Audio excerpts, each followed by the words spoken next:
again January or July 24th, and there's the front of the house, and I just started there so we could orient, and I want to walk over toward the pond past this bed of flowers that is growing great and looking very colorful, and over here toward the pond, and there's another bed of flowers that's looking great. This purple one, we don't know what kind it is. We found it by Jay and Donna's pond, and I call it the Mannion Pond plant. But then there's a red flower. Actually, we're just looking at the plant. This one hasn't made flowers yet. But there's the blue again, and here's another red one that does have some flowers on it. And then another blue one. So that is doing well. And then around to look at the pond, you can see there the pump, the sun is out. It's about 12:30 and the sun is bright, so it's hitting the solar panel up there, and the pump under the water is working, and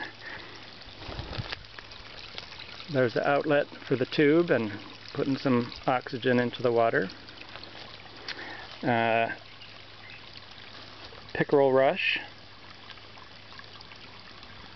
pond plant, making nice color. What's that red one? Crocus Mia. And plumbago is the light blue one. Man, there's color everywhere.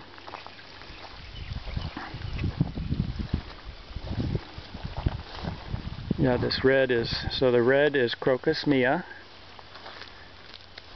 This is Papyrus, this fluffy one.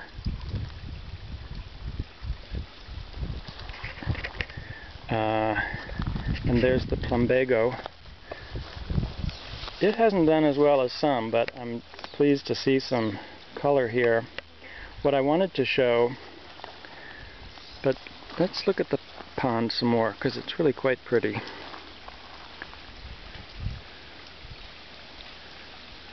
Those are water lilies. There's another pickerel rush right there. Yeah, the focus is not so good when I go in. This is a liminal plant, likes to be next to a pond but not in.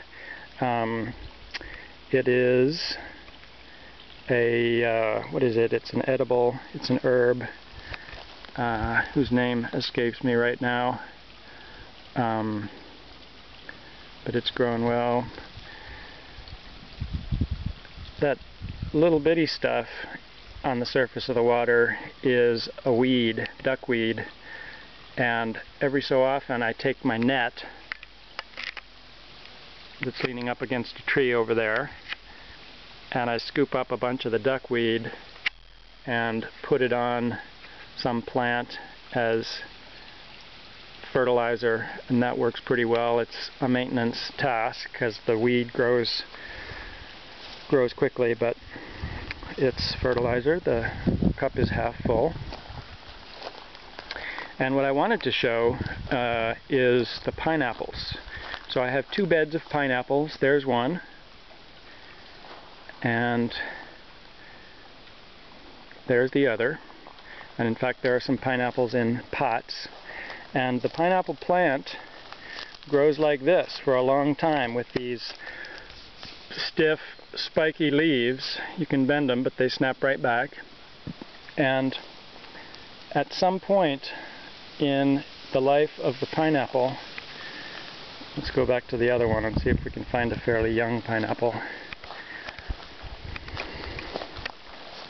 Anyway, at some point in the life of the pineapple, a spike comes up the center, and on the end of that spike grows the fruit, and the fruit quickly becomes heavy, and so heavy that it, here's the fruit on this one, so heavy that it tips the whole plant over, but the plant keeps enough root contact that it doesn't kill the plant, and then the fruit gradually grows bigger and bigger, and when the time is right, you take the fruit off and eat it, and it looks like a little side shoot has, even before you take the mother off, this little side shoot has started to grow, and it's going to go through its sequence, and the pineapple that comes out of here will be smaller but sweeter than the first generation, and I think there are seldom are third and fourth generations. I think it's just one big one, and then one or two ratoon crop, they're called, the later, smaller, sweeter version, and then you are done with that plant. The way you plant a pineapple is when you harvest the fruit, you cut off the shoulder here, and you just take that whole thing and put it back in the ground, and a new plant grows from the top of the plant that you just harvested. So I need to get in here and weed, but that is how pineapples work, and I've got a good amount of pineapples in the ground. July 24th, 2011.